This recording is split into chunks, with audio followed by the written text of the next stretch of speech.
Well, good evening, people, keepers. This is Jeepers, and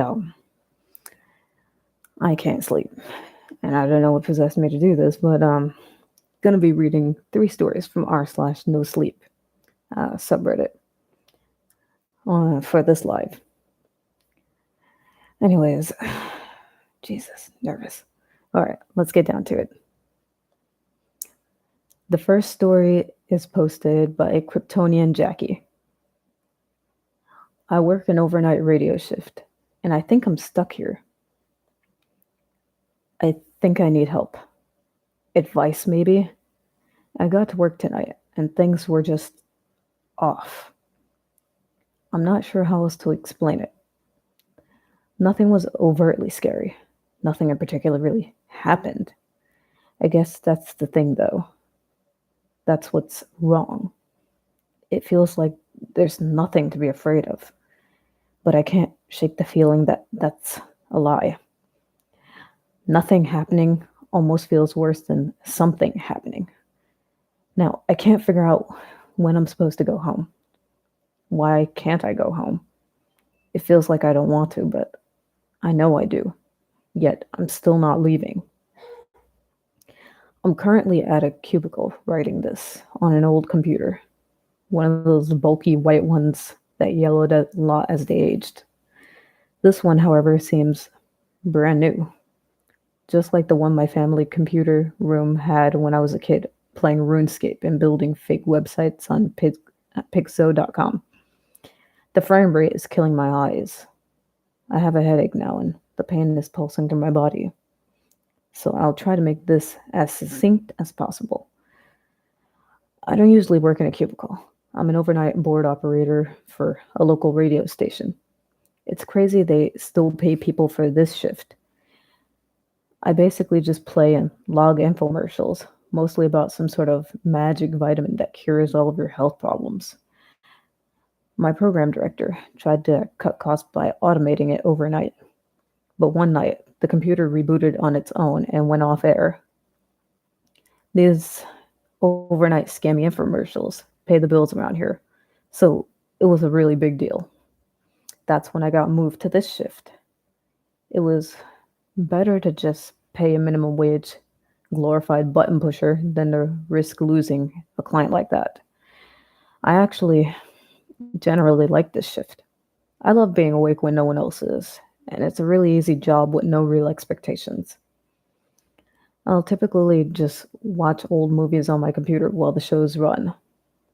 Every night I arrive at 11:55 p.m. Radio is a precise industry, and time matters a lot. If I'm even a minute late, the station will go dead. But tonight, I nearly missed it. I got in at around 11:59 p.m.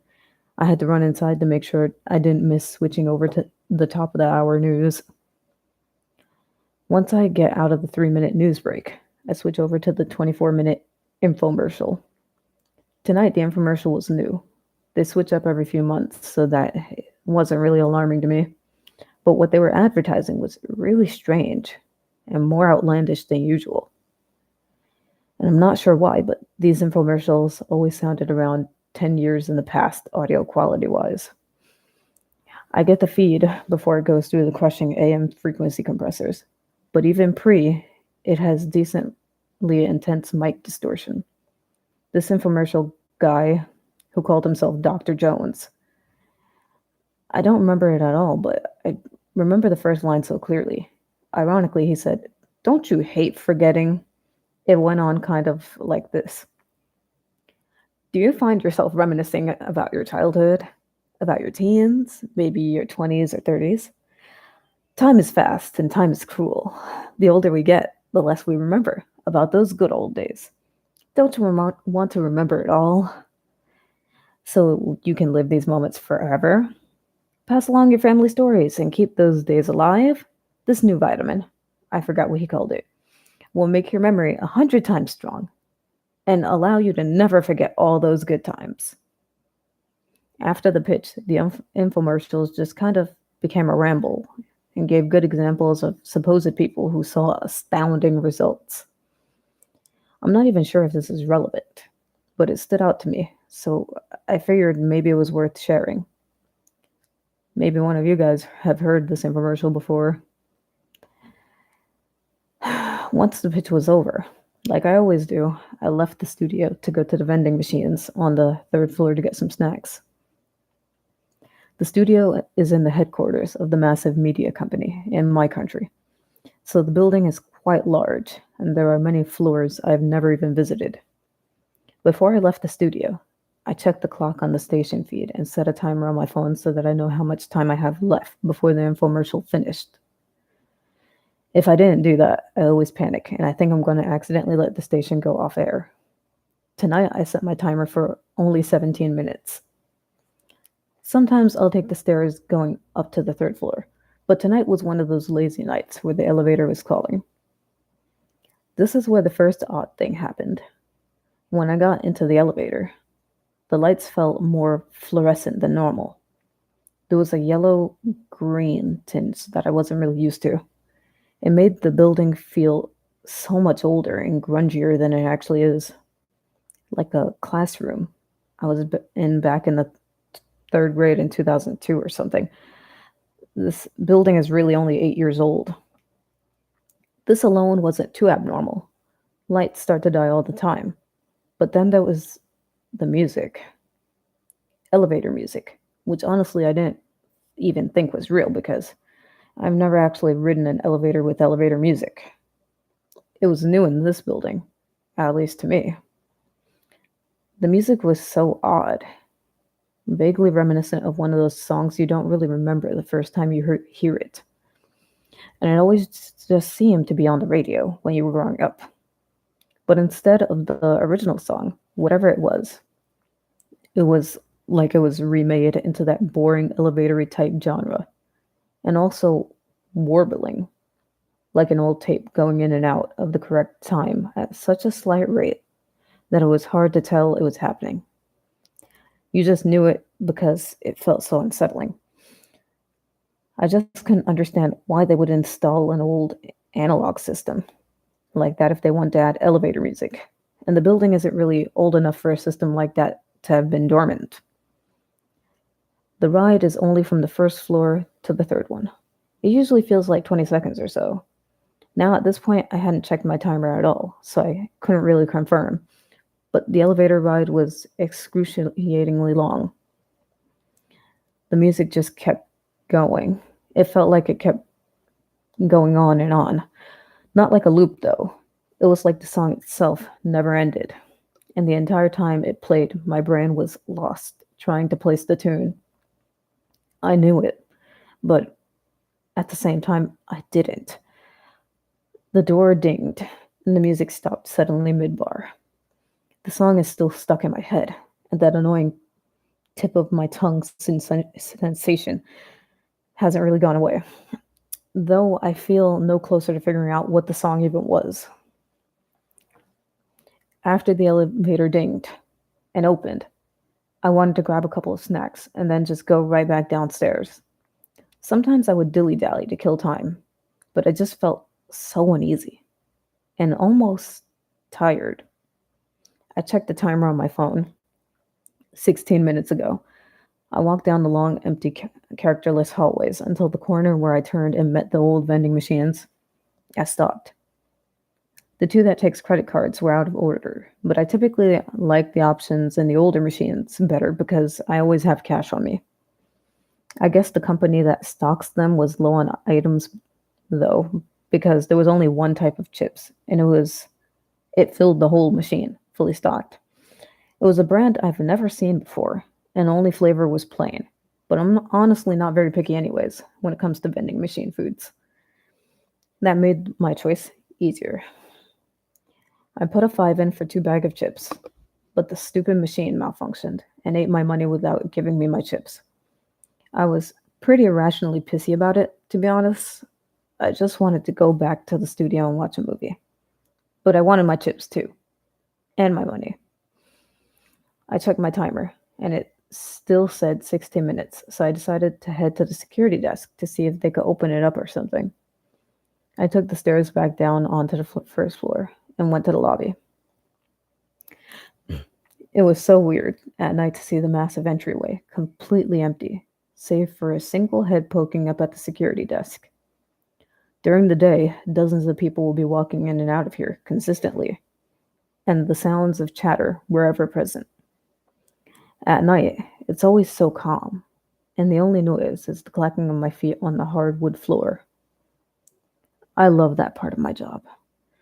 But tonight, the clack sounded heavier and more imposing. The security guard tonight is different than usual. The normal guard is Vicky. She's really bubbly and very helpful. Spends most of the night taking quizzes on BuzzFeed. But tonight there's a man. I'm not sure if he's new here or what, or if I just don't see him a lot. But I do feel like I recognize his face. But I'm not 100% sure. I walk over to him, but his head didn't lift as I neared. Um, hey, I said, almost at the edge of the tall desk now. He didn't say anything. He just looked away from his computer, down at me with an unchanged face. Ugh, um, sorry, man, but I think the vending machine's broken. He blinked and then continued to stare directly into my eyes. I know the building doesn't own them, but I was wondering if you still had a key or something, in case of emergencies. Slowly, his eyes moved to look at something behind me, then went back to piercing mine. He said nothing. I looked behind me. Nothing was there. I'm taking that as a no. He went back to looking at his screen. He was so unfriendly. I missed Vicky. I decided to cut my losses. I checked my timer. It still said 16 minutes. That was my first, okay, this is really fucking weird moment. But it wasn't as weird as what happened after that. When I started walking away from the desk, I went on my tippy toes to coyly get a glimpse of what he was up to on the computer, to see if he was a late night eBay bidder or a BuzzFeed quiz addict like Vicky or something. At first glance, it was a lot more boring. He was watching the secured camera feeds. Nothing weird there. But then I got a bit of a better look. I squinted my eyes and saw the studio feed, where I was supposed to be. Where I am supposed to be. And I know this sounds fucking crazy, and I understand if you don't believe me, but I was there.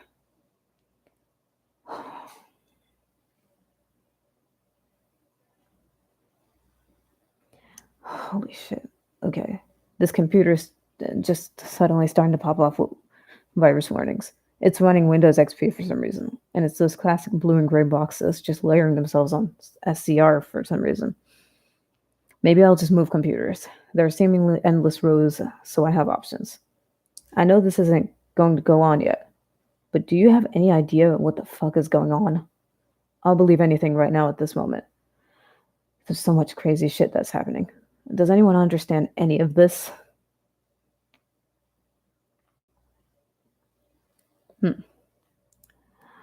Story 1 was pretty intriguing. I mean, slipping into a pocket dimension would be pretty fun. The time would always be stuck. Nothing would change. Now, on to story 2. I am so sorry. Water time. Gross. Anyways,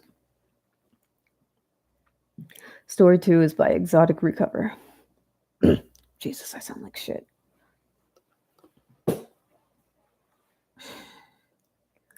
Don't fall asleep. I sighed as I sunk my lower body into the steamy bubble bath. Today has been a day, and this lavender and eucalyptus bath was much needed. I lie my head back and close my eyes as I relaxed. Suddenly, my eyes popped open to the sound of knocking. I sat there listening, reluctant to leave my oasis. When I didn't hear anything, I closed my eyes again. Not even 2 minutes later, I heard a knock again. This time, I was fully alert. This time, I realized it wasn't at the door, but it was coming from beneath the tub. Right when I was going to stand up, the tub gave away and I was plunged into darkness. And after the splash of the water hitting the ground, silence. After a few moments, I heard what sounded like claws dragging across the concrete and a menacing laugh. Though I could still see nothing, I had no choice but to stand still and await the thing that was slowly clawing and cackling its way up to me. The hairs on my neck stood up as I felt its hot breath. I slowly turned around to come face to face with what could have been a 10-foot tall, thin creature with arms that ended in long, sharp claws. Its mouth turned up in an unnaturally wide grin and sharp teeth, but what stood out the most were its glowing red eyes. This has to be a dream, I thought to myself right as it opened its mouth to say, "This isn't a dream. Didn't they warn you about falling asleep in the tub?" It questioned. I was frozen in shock, unable to speak. "You're mine now," it said as I felt it sink its claws into my skin. I closed my eyes, choking on what had to be blood. When I opened them, though, I was on my bathroom floor, surrounded by paramedics. As my vision cleared, I noticed the worried face of my best friend. With a sigh of relief, she said, "I came home to see you submerged in water and called the paramedics to pull you out." A few, a few more seconds and you would have been a goner," said one paramedic.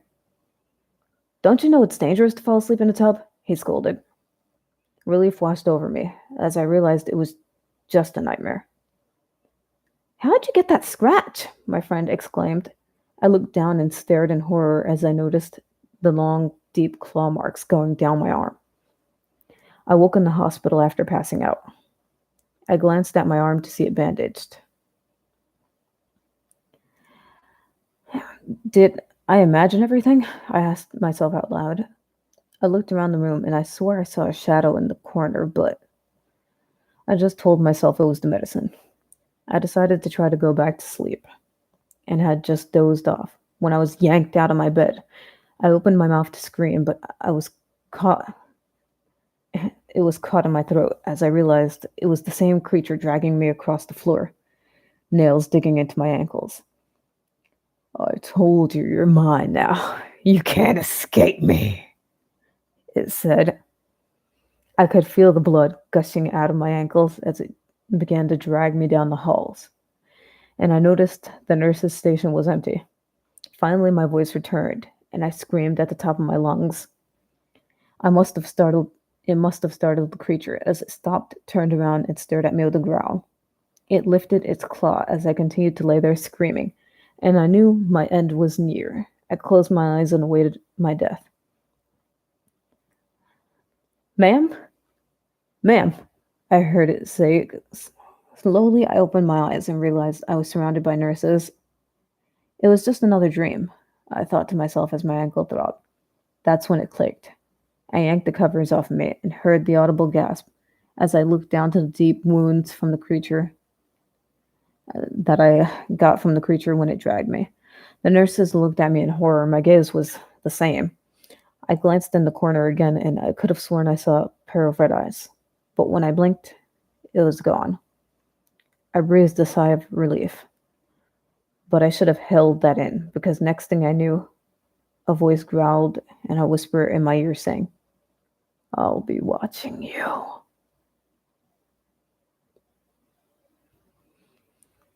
Hmm. I mean, that one's kind of kind of kinky nurse shit. Whoa. Hold on. Sorry. Getting the next story set up. Jesus Christ, when didn't I preset this? I mean, I'm one taking it because kind of bored. Kind of wanted to get back into the swing of things. I mean, fuck. You know, trying to get back into the swing of things. I mean, I may start doing more one takes because this thing is for me.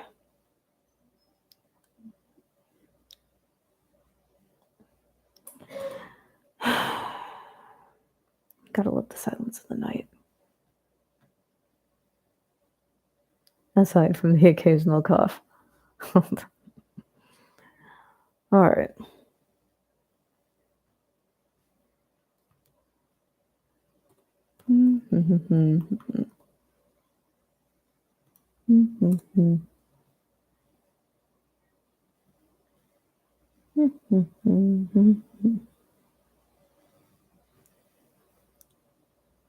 Alright.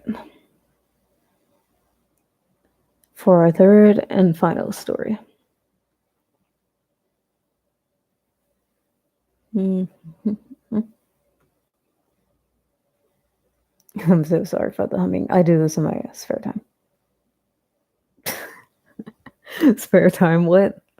Anyways.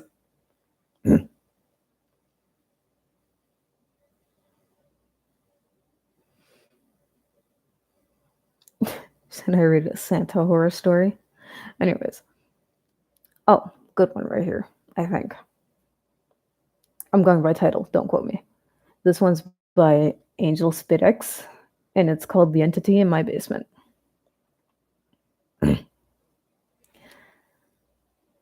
I've always been afraid of the dark.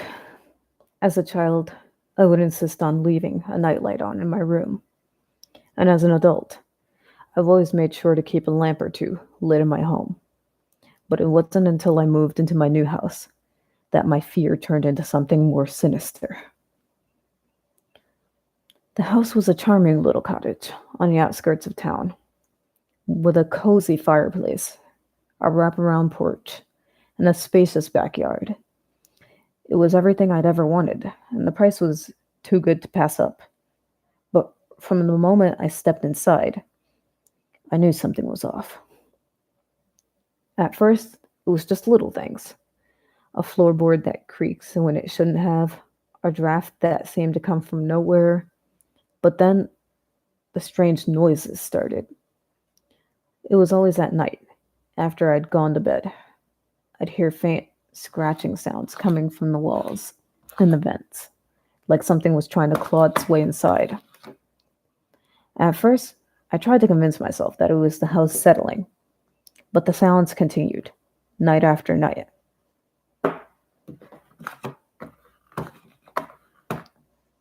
Then there were the shadows.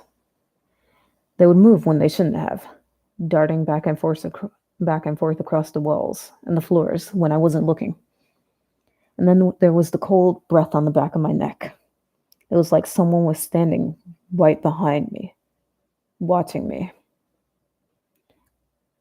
observing my every move.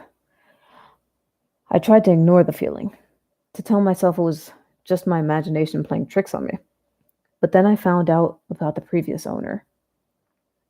He disappeared without a trace, leaving behind nothing but rumors and whispers. Some say he went crazy. Others say he was taken by something in the house.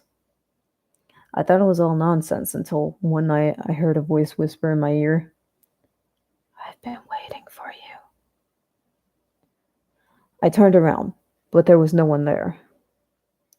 But I could definitely feel a presence, something watching me from the shadows, just beyond my reach. I tried to run, but I couldn't move. It was like I was frozen in place. That's when I saw it. The entity that had been living in my basement all along. It wasn't human. That much was clear. Its limbs were twisted, gnarled, and contorted, and its eyes glowed a sickly red. It told me that it had been waiting for someone like me, someone who was afraid of the dark. And then it reached out one of its twisted limbs and grabbed me. I was trapped with no escape in sight. But then there was a sudden flash of light. I heard shouting, and the entity disappeared in a puff of smoke. When the light faded, I was surrounded by police officers. They told me they had been investigating the previous owner's disappearance and that they believed they finally found the culprit. It turned out that the previous owner had been experimenting with dark magic, trying to summon a demon from the depths of hell. But he had failed, and the demon had been trapped in his basement waiting for someone to set it free. I was lucky to have survived, they told me, but I couldn't shake the feeling that something was still down there, waiting for its next victim. And I knew that I would never be able to live in that house again, not after what I had experienced. So I moved out, leaving everything behind. I tried to put the whole thing behind me, to forget about the entity and the basement and the horrors that I'd witnessed. But it wasn't that easy.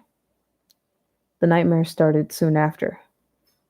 I would dream of the entity, its twisted limbs and glowing red eyes, and its hot breath on the back of my neck, its cold fingers closing around my throat. I tried to tell myself it was just a dream, but that fear stayed with me, always lurking just beneath the surface. And then, one day, I received a call. It was from the new owner of the house. He told me that he had experienced some strange occurrences, that he heard scratching sounds coming from the walls and vents, that he had seen shadows moving out of the corners of his eyes. I knew then that the entity was still down there, waiting for its next victim. And I knew that I had to do something to stop it. So I went back to the house, armed with nothing but my own fear and determination. I made my way down to the basement, my heart pounding my chest. There it was, the entity, waiting for me. But this time, I wasn't going to be afraid of it. I stood my ground, facing it head on. And then something strange happened. The entity's twisted limbs began to untangle, and its eyes lost their sickly glow. It was like it was fading away, disappearing into the shadows. And then it was gone, leaving nothing but a faint whisper in my ear. "Thank you," it said. I never went back to the house after that, but I knew that the monster, demon, or whatever it was gone for good. And I knew that I had finally conquered my fear of the dark.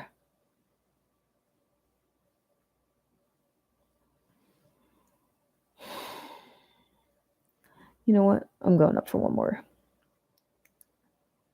Those two stories were kind of the same, and I don't really like it when they do that. Repeats are not really my thing. Give me a story with pizzazz. Sassafras. Hold on.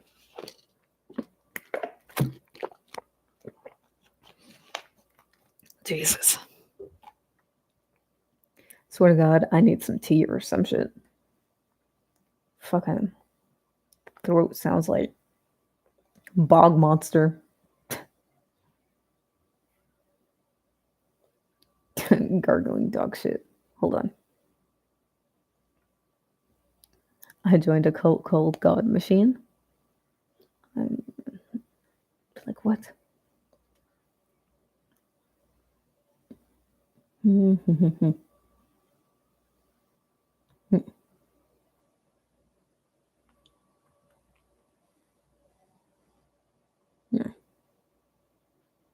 I may have had my fair share of woodland encounters, but sure, let's go. Okay. Excuse me. All right. This one's by Lake Pixel 16, and it's called Something in the Woods. A couple of months ago, I was camping out of my mom and dad's RV on BLM land in Nevada. Where I parked was about 20 miles from any house or anything. While I was out there, I got snowed in. It was about 3 feet of snow, so I sent out a message to my mom telling her what was going on. That day I spent digging snow out from around the RV so that I felt like I was doing something. I spent the whole day out there digging snow out. As the sun was going down, I had about 25 square foot section from around the door. I was using a spade, and it was going very slow, and a path that led about 80 feet. I was at the end of the path, still digging, when the sun started to go down. I decided to work a little bit more while I was digging. and that's when I heard what sounded like someone walking through the snow. I looked up and there was a figure of a pretty tall guy ahead of me, coming out of the tree line about 200 feet away from me. If I had to guess, I would say he was about 6'5" or so. Anyways, he was trudging through the snow towards me. Considering that we were in very cold weather and very far from anyone, or anywhere, my first thought was, oh crap, this guy needs help. So I called out to him, "Hey, you okay out there?" And as soon as I finished my sentence, the figure broke into a full-blown sprint. I immediately turned around and sprinted down the path back to my RV. When I got to the door, I looked back, and this man had not only crossed the clearing through the 3 feet of snow, but was now sprinting down the path I had dug. I got into the RV, slammed the door, and locked it behind me. I grabbed my gun and moved to the back side of the RV. I could hear the man circling the RV, so I shouted, "I have a gun. If you don't leave now, I'll fucking shoot you." After I yelled that, there was around 2 or 3 insanely loud bangs from the side of the RV. I heard the man start walking towards the front end, but I couldn't hear past that. I stayed in the bathroom at the rear of the RV and ended up falling asleep. In the morning, I woke up and took the gun and went outside. I could see paths leading from the tree, circling my RV, and back out to the tree line. I also learned what those loud bangs were. The generator cover on my RV was kicked in. I recently told my friend about what had happened to me up there, because he said he was planning on going up there for the weekend. And when I finished the story, he told me to post it here. Well, that is all for tonight. I'm kaput. Now, anyways, stay safe, don't stay out late, and remember to be kind, fellow creeps. I will try to post more often. Maybe. I mean, my gear is not really up. I mean, drip's not up. Drip's not up, fam. Anyways, I will be back whenever. Deuces, dues.